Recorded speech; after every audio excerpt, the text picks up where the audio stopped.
Hello fam, myself Akhil Kumar Rajput. Welcome to my channel technical engineering study.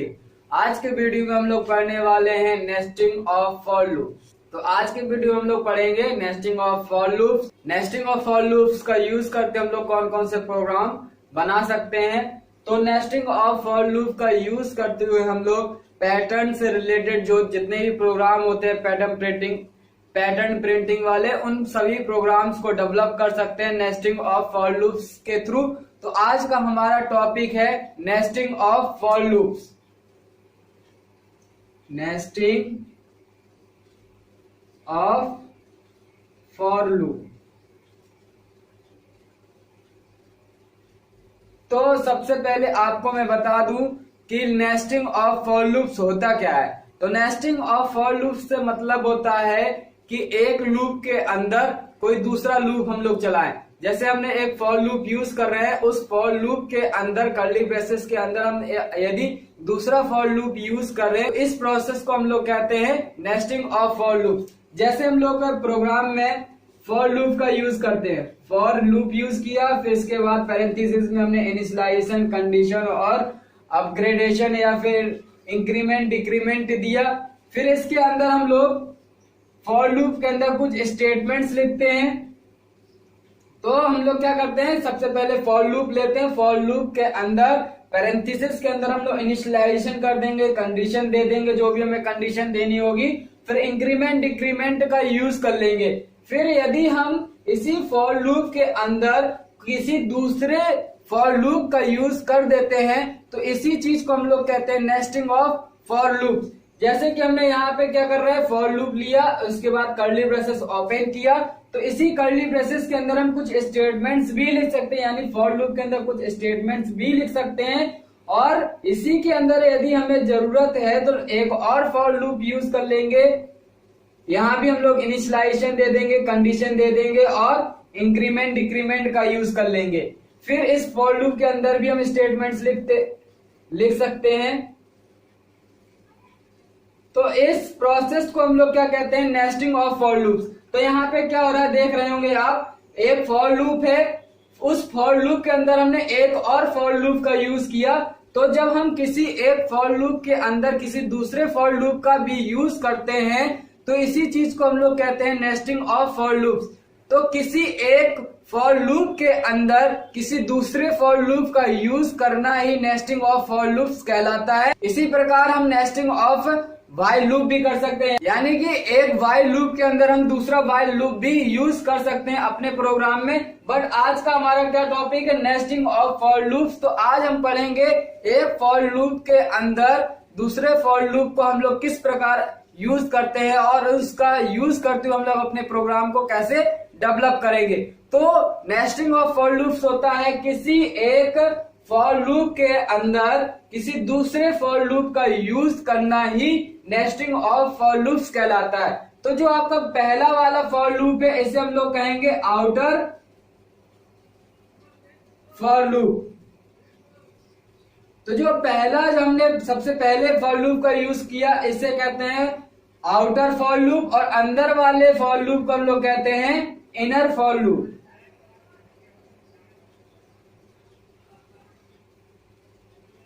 तो यहाँ पे outer for loop का use हम लोग रो के लिए करते हैं और इनर फॉर लूप का यूज हम लोग कॉलम के लिए करते हैं। तो किसी एक फॉर लूप के अंदर यदि हम दूसरे फॉर लूप का यूज करते हैं, तो इसे हम लोग कहते हैं नेस्टिंग ऑफ फॉर लूप्स।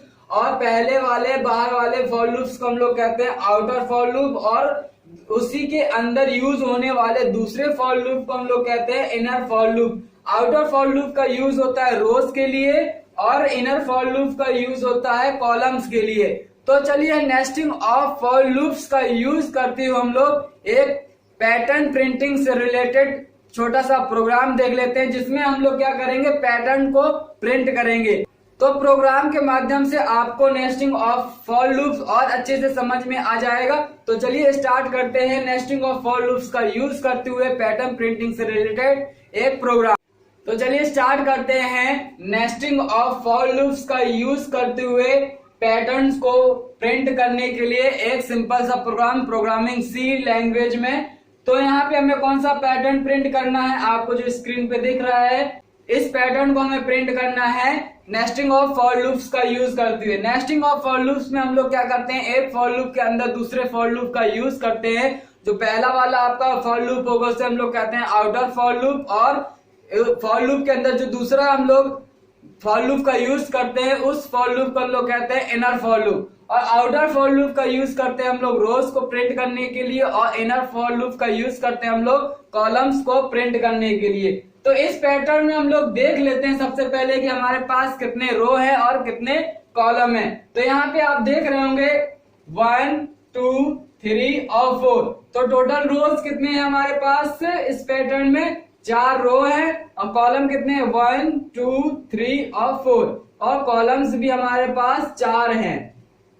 तो जो आउटर फॉर लूप का यूज करेंगे हम लोग रो के लिए करेंगे, और इनर फॉर लूप का यूज करेंगे कॉलम के लिए। तो चलिए स्टार्ट करते हैं हम अपने प्रोग्राम को, और प्रोग्राम में नेस्टिंग ऑफ फॉर लूप्स का यूज करते हम लोग इस पैटर्न को प्रिंट कर लेंगे। तो स्टार्ट करते हैं। इसके बाद हम लोग लिंक कर लेते हैं हेडर फाइल्स को। तो has include stdio.h, has include conio.h। इसके बाद हम लोग मेन फंक्शन बना लेते हैं। तो हो जाएगा void main, और कर्ली ब्रेसेस ओपन कर लेंगे। अब हमें फॉर लूप को चलाने के लिए एक वेरिएबल की जरूरत पड़ेगी। तो यहाँ पे हम लोग इस प्रोग्राम में 2 फॉर लूप का यूज करेंगे। तो दोनों फॉर लूप को चलाने के लिए हमें अलग अलग वेरिएबल की आवश्यकता पड़ेगी। तो आउटर फॉर लूप को चलाने के लिए हम लोग एक वेरिएबल ले लेते हैं i, और इनर फॉर लूप को चलाने के लिए एक वेरिएबल ले लेते हैं j। तो यहाँ पे हम लोग 2 वेरिएबल ले लेते हैं इंटीजर टाइप के i एंड j। ये हमने यहाँ पे वेरिएबल डिक्लेरेशन कर लिया। इसके बाद हम लोग फॉर लूप का यूज करते हैं। तो फॉर लूप का यूज करेंगे तो सबसे पहले फॉर कीवर्ड का यूज कर लेंगे, फिर इसके बाद इनिशियलाइजेशन देंगे। तो इनिशियलाइजेशन में हम लोग क्या करते हैं, बताते हैं कि हमें लूप की स्टार्टिंग कहाँ से करनी है। तो यहाँ पे जो आउटर फॉर लूप है वो होता है आपका रोज के लिए। तो जो रो है आपका फर्स्ट रो है वो स्टार्टिंग कहाँ से 1 से, और कहाँ तक गई है रो, टोटल रो की संख्या 4 है। तो जो इनिशियलाइजेशन होगा रो की हम लोग वैल्यू क्या दे देंगे 1, यानी कि i की वैल्यू हम लोग इनिशियलाइज कर देते हैं 1 से, क्योंकि रो की स्टार्टिंग कहां से हो रही है 1 से, और कहां तक जा रहे हैं रो की वैल्यू 4 तक, यानी टोटल रोज की संख्या कितनी है यहाँ पे 4। तो स्टार्टिंग कहां से करेंगे रो की 1 से करेंगे, कहां तक जाएंगे 4 तक। तो जो आउटर लूप को चलाने के लिए हमने एक वेरिएबल लिया i, उसको हम लोग इनिशियल वैल्यू दे देते हैं 1। तो i इज इक्वल टू हमने दे दिया 1। फिर इसके बाद हमें यहाँ पे कंडीशन देनी है। तो कंडीशन दे देते हैं। तो रोज की मैक्सिमम वैल्यू कितनी है 4। तो हम लोग इसको कंडीशन दे देते हैं जब तक i की वैल्यू 4 या 4 से छोटी रहती है तब तक कंडीशन ट्रू रहेगी, और जैसे ही i की वैल्यू 4 से अधिक हो जाएगी तो कंडीशन हो जाएगी फॉल्स। तो यहाँ पे हमने condition they the i is less than और इक्वल 4, और सेमीकोलन लगा के हम लोग इंक्रीमेंट और डिक्रीमेंट का यूज कर सकते हैं। तो यहाँ से हमें i की इनिशियल वैल्यू है 1 से हमें कहां तक जाना है 4 तक। तो यहाँ पे हमें इंक्रीमेंट करना पड़ेगा। तो यहाँ पे हम लोग इंक्रीमेंट कर लेते हैं i प्लस प्लस। तो यहाँ पे i प्लस प्लस क्या करेगा, i की वैल्यू में हर बार एक इंक्रीमेंट कर देगा। तो ये हो जाएगा आउटर फॉर लूप। ये हो गया आपका आउटर फॉर लूप।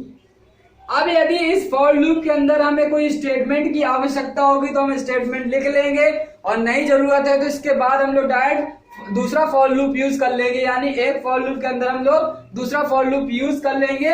तो यहाँ पे हमें कोई स्टेटमेंट अभी नहीं प्रिंट कराना है या फिर नहीं एग्जीक्यूट कराना है, तो हम लोग दूसरा फॉर लूप यूज कर लेते हैं, यानी कि इनर फॉर लूप। तो इनर फॉर लूप में आप देख रहे होंगे टोटल कितने कॉलम है हमारे पास 4। तो यहाँ भी हम लोग कॉलम में स्टार्ट कहाँ से करेंगे 1 से स्टार्ट करेंगे, कहाँ तक जाएंगे 4 तक। तो इनर फॉर लूप को चलाने के लिए हमने एक वेरिएबल लिया है j। तो j को इनिशियल वैल्यू हम लोग प्रोवाइड कर देते हैं 1, और सेमीकोलन लगाएंगे। फिर इसके बाद कंडीशन दे देंगे कि j की वैल्यू इज लेस देन और इक्वल 4, और सेमीकोलन j प्लस प्लस। यहाँ पे हमने एक कंडीशन दे दी।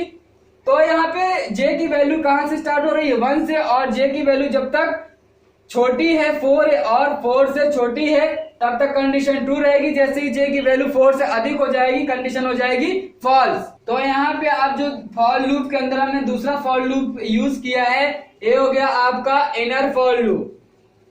कौन सा? Inner for loop. तो यहाँ पे आप देख रहे हैं टोटल रोज की संख्या कितनी है? 4। तो रोज के लिए हम लोग यूज करते हैं आउटर फॉर लूप का। तो आउटर फॉर लूप को चलाने के लिए हमने एक वेरिएबल लिया आई। तो आई को हमने इनिशियल वैल्यू दे दी 1 और कहां तक चलाना है? जितने रोज की संख्या वहां तक चलाएंगे। तो यहाँ पे टोटल रोज कितने हैं? 4। तो यहाँ पे हमने कंडीशन में दे दिया जब तक आई की वैल्यू 4 या 4 से छोटी रहती तब तक कंडीशन ट्रू रहेगी, और जैसे आई की वैल्यू 4 से अधिक हो जाती है तो कंडीशन हो जाएगी फॉल्स। इसके बाद इंक्रीमेंट का यूज कर लिया। फिर इसी फॉर लूप के अंदर हमने एक और फॉर लूप का यूज किया जो कि इनर फॉर लूप होता है। इनर फॉर लूप का यूज करते हैं हम लोग कॉलम्स के लिए। तो यहाँ कॉलम्स के लिए हम लोग इनर फॉर लूप का यूज करते हैं। इनर फॉर लूप को चलाने के लिए हमने एक वेरिएबल लिया है जे, और जे को हमने इनिशियल वैल्यू प्रोवाइड कर दी है 1, क्योंकि टोटल यहाँ पे कॉलम्स की संख्या कितनी है? 4। तो यहाँ पे हम लोग स्टार्ट कहां से करेंगे? इनर फॉर लूप को 1 से स्टार्ट करेंगे, कहां तक जाएंगे? 4 तक। तो यहाँ पे इनर फॉर लूप को चलाने के लिए जो भी हमने वेरिएबल लिया तो उसकी इनिशियल वैल्यू प्रोवाइड की हमने 1, और कहां तक चलाएंगे? जब तक जे की वैल्यू 4 या 4 से छोटी रहती है तब तक हम लोग चलाएंगे, कंडीशन हमारी ट्रू रहेगी। और जैसे ही जे की वैल्यू हो जाएगी 4 से अधिक तो हो जाएगी कंडीशन फॉल्स। इसके बाद हम लोग ने जे की वैल्यू को भी इंक्रीमेंट कर लिया। इसके बाद हम लोग इस फॉर लूप के अंदर जो स्टेटमेंट्स प्रिंट कराना चाहते हैं उन स्टेटमेंट्स को लिख लेंगे। तो यहाँ पे हमें क्या करना है? स्टार प्रिंट करना है। तो यहाँ पे हम लोग मैसेज दे देंगे प्रिंट एफ, और पैरेंथेसिस के अंदर डबल इन्वर्टेड कॉमा में हम लोग लिख देंगे स्टार और स्पेस, इसके बाद डबल इन्वर्टेड कॉमा क्लोज कर देंगे और सेमीकोलन लगा देंगे। और इसके बाद हम लोग फॉर लूप के बाहर एक और स्टेटमेंट लिख देते हैं प्रिंट एफ, और यहाँ पे हम लोग \n का यूज कर देते हैं ताकि हम लोग न्यू लाइन पे मूव कर सकें। और इसके बाद आउटर फॉर लूप को हम लोग क्लोज कर देते हैं। इसके बाद हम लोग गेट ch का भी यूज कर लेते हैं। गेट ch का यूज किया और मेन फंक्शन भी हमने क्लोज कर दिया। तो ये था आपका नेस्टिंग ऑफ फॉर लूप्स का यूज करते हुए पैटर्न प्रिंटिंग से रिलेटेड एक छोटा सा प्रोग्राम जिसमें हम लोग इस पैटर्न को प्रिंट करने वाले हैं। तो अब इसके बाद हम लोग देख लेते हैं क्या पैटर्न प्रिंट हो रहा है सही से कि नहीं। अभी इस प्रोग्राम में एक छोटी सी गलती है, वो आगे हम अभी आपको बताएंगे जब हम इस प्रोग्राम को लाइन बाय लाइन एग्जीक्यूशन कराएंगे। तो वहां पे हम बताएंगे कि इस प्रोग्राम में कहां पे गलती है, तो उस गलती को हम लोग सही कर लेंगे। तो चलिए इस प्रोग्राम को हम लोग लाइन बाय लाइन एग्जीक्यूट कर लेते हैं, देखते हैं कि आपका ये वाला पैटर्न प्रिंट हो रहा है कि नहीं। तो चलिए स्टार्ट करते हैं। सबसे पहले हमने डॉक्यूमेंटेशन सेक्शन दिया, तो यहाँ पे हमने प्रोग्राम का नाम लिख लिया, उसके बाद हेडर फाइल्स को लिंक कर लिया।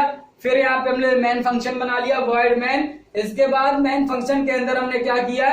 2 वेरिएबल्स का डिक्लेरेशन किया, जिसमें हम लोग एक वेरिएबल का यूज कर रहे हैं आउटर फॉर लूप को चलाने के लिए और दूसरे वेरिएबल जे का यूज कर रहे हैं इनर फॉर लूप को चलाने के लिए।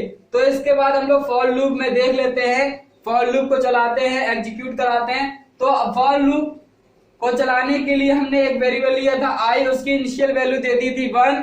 इसके बाद क्या होगा? कंडीशन चेक हुई, क्या कंडीशन ट्रू है? यदि कंडीशन ट्रू होगी तो इसके अंदर जो भी स्टेटमेंट लिखे होंगे या फिर जो भी लूप दिया होगा वो एग्जीक्यूट होगा। तो यहाँ पे आई की वैल्यू है 1, कंडीशन है ट्रू, यानी कि आई की वैल्यू 4 से अभी छोटी है। तो जैसे ही कंडीशन ट्रू हो जाएगी तो हम लोग फॉर लूप के अंदर एंट्री कर जाएंगे। तो फॉर लूप के अंदर जो भी स्टेटमेंट्स लिखे होंगे या फिर जो भी फॉर लूप यूज किया होगा वो स्टेटमेंट या फिर वो लूप्स एग्जीक्यूट हो जाएंगे। तो जैसे ही फॉर लूप के अंदर एंट्री होगी, कर्ली ब्रेसेस के अंदर जाएंगे, तो यहाँ पे हमें दूसरा फॉर लूप मिल गया। क्या मिला? फॉर लूप, जिसको यूज हम लोग इनर फॉर लूप की तरह कर रहे हैं। तो यहाँ पे भी इस फॉर लूप में भी हमने एक वेरिएबल लिया है इसको चलाने के लिए जे, और उसकी हमने इनिशियल वैल्यू पे दे दी है 1। तो यहाँ पे j इज इक्वल टू 1 दिया है, तो j की वैल्यू हो गई 1। फिर कंडीशन यहाँ पे भी चेक होगी, क्या j की वैल्यू 4 से छोटी है? तो यस, j की वैल्यू 4 से छोटी है। तो कंडीशन जैसे ट्रू होगी तो इस फॉर लूप के अंदर भी, यानी कि इनर फॉर लूप के अंदर जो स्टेटमेंट्स लिखे होंगे वो स्टेटमेंट एग्जीक्यूट हो जाएंगे। तो इनर फॉर लूप के अंदर हम लोग क्या कर रहे हैं? प्रिंटफ फंक्शन के थ्रू हम लोग स्टार को प्रिंट कर रहे हैं, तो जैसे ही कंडीशन ट्रू होगी तो इसके अंदर लिखा स्टेटमेंट एग्जीक्यूट होगा, यानी प्रिंटफ फंक्शन क्या करेगा, जो भी मैसेज हम लोग दिए होंगे उस मैसेज को प्रिंट कर देगा। तो यहाँ पे हम लोग क्या कर रहे हैं, स्टार प्रिंट कर रहे हैं, तो क्या हो जाएगा, स्टार प्रिंट हो जाएगा। स्टार प्रिंट हुआ, इसके बाद स्पेस दिया है तो स्पेस जनरेट हो जाएगा, यानी कि स्पेस आ जाएगा। फिर इसके बाद क्या होगा, क्या फॉर लूप के बाहर तुरंत आ जाएंगे? नहीं, अभी फॉर लूप के बाहर नहीं आएंगे। तो जैसे ये मैसेज प्रिंट हो जाएगा उसके बाद क्या हो जाएगा, इंक्रीमेंट होगा। तो इंक्रीमेंट जैसी होगा तो जे की वैल्यू कितनी हो गई, 2। तो जे की वैल्यू जैसी 2 हुई तो फिर से कंडीशन चेक होगी, क्या जे की वैल्यू 4 से छोटी है? तो जे की वैल्यू अभी भी 4 से छोटी है, जे की वैल्यू हो गई थी 2, जो कि 4 से छोटा होता है, कंडीशन हो गई ट्रू।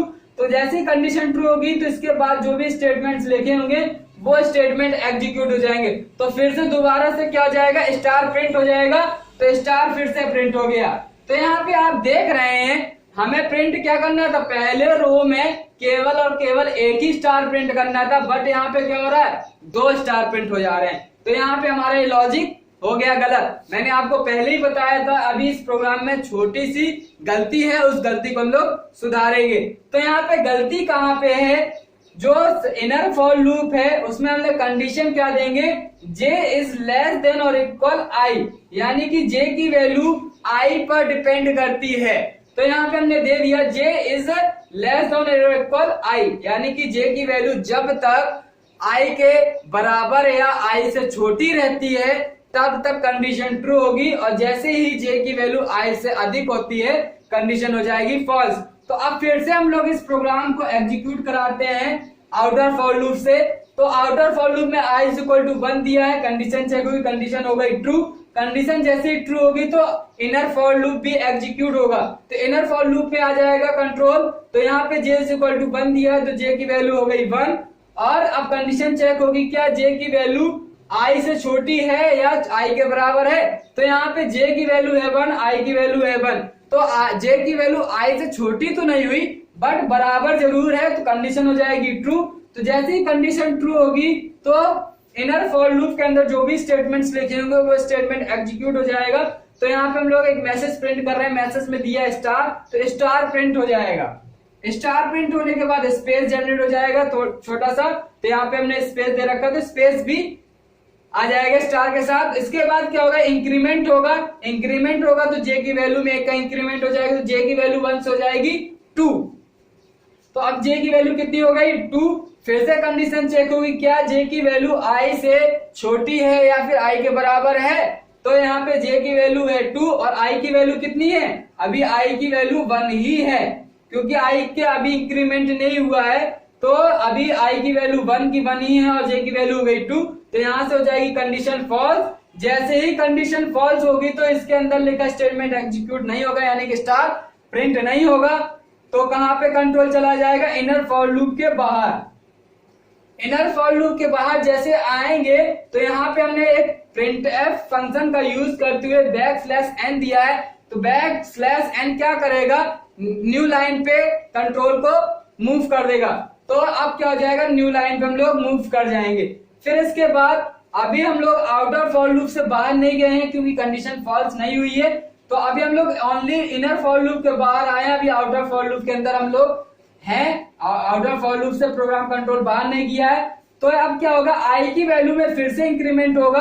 तो i की वैल्यू थी अभी स्टार्टिंग में 1, तो i प्लस प्लस होगा तो i की वैल्यू कितनी हो जाएगी, अब i की वैल्यू हो गई 2। फिर से कंडीशन चेक होगी आउटर फॉर लूप में कि i की वैल्यू 4 से छोटी है। तो i की वैल्यू 4 से छोटी क्योंकि i की वैल्यू है 2। तो यहाँ से हो गई कंडीशन ट्रू। कंडीशन ट्रू होगी तो आउटर फॉर लूप के अंदर जो भी स्टेटमेंट्स लिखे होंगे या फिर जो भी लूप होगा वो एग्जीक्यूट होगा। तो आउटर फॉर लूप के अंदर एक दूसरा इनर फॉर लूप है, तो अब इनर फॉर लूप फिर से एग्जीक्यूट होगा। तो यहाँ से फिर से स्टार्टिंग होगी कि j की वैल्यू है 1, तो फिर से कंडीशन चेक होगी, क्या j की वैल्यू i से छोटी है, j की वैल्यू हो गई थी 1 और i की वैल्यू है 2। तो यहाँ पे कंडीशन ट्रू है क्योंकि j की वैल्यू i से भी छोटी है। तो कंडीशन ट्रू होगी तो फिर से क्या होगा, मैसेज प्रिंट होगा। तो मैसेज में क्या है, स्टार प्रिंट हो रहा है, तो स्टार प्रिंट हो जाएगा न्यू लाइन पे। फिर स्पेस जनरेट हो जाएगा, स्पेस हमने स्टार के साथ ही दे रखा है, यहाँ पे आपको दिख रहा होगा। फिर जैसे ही स्टार प्रिंट हो गया फिर क्या होगा, इंक्रीमेंट हो जाएगा, तो जे की वैल्यू थी 1, अब इंक्रीमेंट हो जाएगा तो जे की वैल्यू कितनी हो जाएगी 2। तो अब फिर से कंडीशन चेक होगी, क्या जे की वैल्यू आई से छोटी या फिर आई के बराबर है। तो यहाँ पे आप देख रहे होंगे कि जे की वैल्यू आई से छोटी तो नहीं है बट जे आई के बराबर है, तो कंडीशन हो जाएगी ट्रू। तो जैसे ही कंडीशन ट्रू होगी तो फिर से स्टार प्रिंट हो जाएगा, तो फिर से स्टार प्रिंट हो गया। फिर से जे की वैल्यू इंक्रीमेंट होगी, जे की वैल्यू हो जाएगी 3, फिर कंडीशन चेक होगी, अब यहाँ पे कंडीशन हो जाएगी फॉल्स, क्योंकि जे की वैल्यू हो गई 3 और आई की वैल्यू है 2, तो हो गई कंडीशन फॉल्स। जैसे ही कंडीशन फॉल्स हो जाएगी तो हम लोग इनर फॉर लूप के बाहर आ जाएंगे। इनर फॉर लूप के बाहर आएंगे तो इनर फॉर लूप के बाहर हमने स्टेटमेंट लिख रखा है printf, पैरेंथेसिस के अंदर डबल इन्वर्टेड कॉमा के अंदर हमने दिया \n, तो \n क्या कर देगा, न्यू लाइन पे मूव कर देगा कंट्रोल को, तो न्यू लाइन पे हम लोग आ जाएंगे। तो जैसे हम लोग न्यू लाइन पे आ गए, फिर इसके बाद क्या होगा, फिर से आई की वैल्यू में इंक्रीमेंट होगा, तो अब आई की वैल्यू 2 से हो जाएगी 3, तो आई की वैल्यू हो गई 3। फिर से क्या होगा, कंडीशन चेक होगी, क्या कंडीशन ट्रू है, तो आई की वैल्यू अभी भी 4 से छोटी है, क्योंकि आई की वैल्यू है 3, तो 4 से छोटी है, कंडीशन ट्रू। तो फिर से कंडीशन ट्रू होगी तो फिर से इनर फॉर लूप एग्जीक्यूट होगा, तो इनर फॉर लूप फिर से शुरू से एग्जीक्यूट होगा, जे की वैल्यू 1, कंडीशन अगेन ट्रू, क्योंकि जे की वैल्यू है 1 और आई की वैल्यू हो गई 3, कंडीशन ट्रू है, तो कंडीशन ट्रू होगी तो फिर से स्टार प्रिंट हो जाएगा, तो यहाँ पे स्टार प्रिंट हो गया। फिर क्या होगा, जे की वैल्यू में इंक्रीमेंट होगा, जे की वैल्यू हो जाएगी 2, कंडीशन चेक होगी, कंडीशन फिर से ट्रू मिलेगी, तो फिर से स्टार प्रिंट हो जाएगा। फिर जे की वैल्यू में इंक्रीमेंट हो जाएगा, तो जे की वैल्यू अब हो जाएगी 3, अभी भी कंडीशन चेक होगी, तो कंडीशन क्या है, अभी भी ट्रू है, क्योंकि जे की वैल्यू है 3, आई की वैल्यू है 3, दोनों बराबर हैं, तो कंडीशन ट्रू हो जाएगी। तो कंडीशन जैसे ट्रू होगी फिर से स्टार प्रिंट हो जाएगा, तो यहाँ पे तीसरा स्टार भी प्रिंट हो जाएगा। फिर इसके बाद फिर से इंक्रीमेंट होगा जे की वैल्यू में, तो जे की वैल्यू अब हो जाएगी 4, तो जे की वैल्यू जैसी 4 हुई, कंडीशन चेक होगी, क्या जे की वैल्यू आई से छोटी है या फिर आई के बराबर है, तो यहाँ पे जे की वैल्यू आई से ना ही छोटी है ना ही आई के बराबर है, आई से बड़ी हो गई, तो कंडीशन हो गई फॉल्स। जैसे ही कंडीशन फॉल्स हो जाएगी तो program control inner for loop के बाहर चला जाएगा, तो इनर फॉर लूप के बाद जो भी स्टेटमेंट लिखा होगा वो एग्जीक्यूट हो जाएगा, यानी फिर से प्रिंट एफ वाला ए वाला स्टेटमेंट एग्जीक्यूट होगा। तो यहाँ पे \n दिया है, तो यहाँ से हम लोग फिर से न्यू लाइन पे मूव कर जाएंगे। फिर इसके बाद क्या होगा, आई की वैल्यू में फिर से इंक्रीमेंट होगा, तो आई की वैल्यू थी 3, अब फिर से आई की वैल्यू में इंक्रीमेंट होगा, तो आई की वैल्यू हो जाएगी 4, अब आई की वैल्यू 4 होगी, कंडीशन चेक होगी, क्या आई की वैल्यू 4 से छोटी या 4 के बराबर है, तो यहाँ पे आप देख रहे हैं कि आई की वैल्यू 4 से छोटी तो नहीं है बट 4 के बराबर है, तो अभी भी कंडीशन ट्रू है। तो जैसे ही कंडीशन ट्रू तो फिर से इनर फॉर लूप एग्जीक्यूट होगा, इनर फॉर लूप फिर से शुरू से स्टार्ट हो जाएगा, तो जे की वैल्यू है 1, फिर कंडीशन चेक होगी, क्या जे की वैल्यू आई से छोटी है, तो आई की वैल्यू है 4, जे की वैल्यू है 1, कंडीशन हो जाएगी ट्रू। तो कंडीशन जैसे ट्रू होगी तो फिर से प्रिंट एफ फंक्शन एग्जीक्यूट होगा, तो प्रिंट एफ फंक्शन में जो भी मैसेज प्रिंट कर रहे हैं वो मैसेज प्रिंट हो जाएगा। तो यहाँ पे स्टार प्रिंट कर रहे हैं तो स्टार प्रिंट हो जाएगा, यहाँ पे एक स्टार प्रिंट हुआ, फिर जे की वैल्यू इंक्रीमेंट होगी तो जे की वैल्यू हो जाएगी अब 2, तो यहाँ पे जे की वैल्यू जैसे ही 2 हुई फिर से कंडीशन चेक होगी, क्या जे की वैल्यू आई से छोटी है, यस जे की वैल्यू आई से छोटी है, क्योंकि जे की वैल्यू है 2, आई की वैल्यू है 4, कंडीशन ट्रू, फिर से स्टार प्रिंट हो जाएगा। फिर क्या होगा, जे की वैल्यू फिर इंक्रीमेंट होगी, तो जे की वैल्यू थी 2, इंक्रीमेंट हुआ तो जे की वैल्यू हो जाएगी 3, तो जैसे ही जे की वैल्यू 3 हुई फिर कंडीशन चेक होगी, क्या जे की वैल्यू आई से छोटी है, यस यहाँ अभी भी जे की वैल्यू आई से छोटी है, यानी कंडीशन ट्रू, तो फिर से स्टार प्रिंट हो जाएगा, तो यहाँ पे स्टार प्रिंट हो गया। तो यहाँ पे फिर से जे की वैल्यू इंक्रीमेंट होगी, तो जे की वैल्यू थी 3, तो इंक्रीमेंट हो जाएगी, तो जे की वैल्यू हो जाएगी 4, तो जे की वैल्यू हो गई 4, फिर कंडीशन चेक होगी, क्या जे की वैल्यू आई से छोटी है या आई के बराबर है, तो आई से छोटी तो नहीं है जे की वैल्यू, बट आई के बराबर है, क्योंकि आई की वैल्यू भी 4 है और जे की वैल्यू भी 4 है, दोनों बराबर है। अभी भी कंडीशन ट्रू होगी, तो जैसी कंडीशन ट्रू होगी तो स्टार प्रिंट हो जाएगा, चौथा स्टार भी प्रिंट हो जाएगा। फिर क्या होगा, जे की वैल्यू फिर इंक्रीमेंट होगी, तो जे की वैल्यू अब हो गई 5, तो फिर कंडीशन चेक होगी, क्या जे की वैल्यू आई से छोटी है या फिर आई के बराबर है, तो इस बार क्या है, जे की वैल्यू ना ही आई के बराबर है ना ही आई से छोटी है, कंडीशन हो जाएगी फॉल्स। जैसी कंडीशन फॉल्स हो जाएगी तो इनर फॉर लूप के बाहर आ जाएगा प्रोग्राम कंट्रोल, तो इसके बाद जो भी स्टेटमेंट लिखे होंगे वो एग्जीक्यूट हो जाएंगे। यानी कि हमने यहाँ पे \n को प्रिंट कर रहे हैं तो कर्सर न्यू लाइन पे मूव हो जाएगा।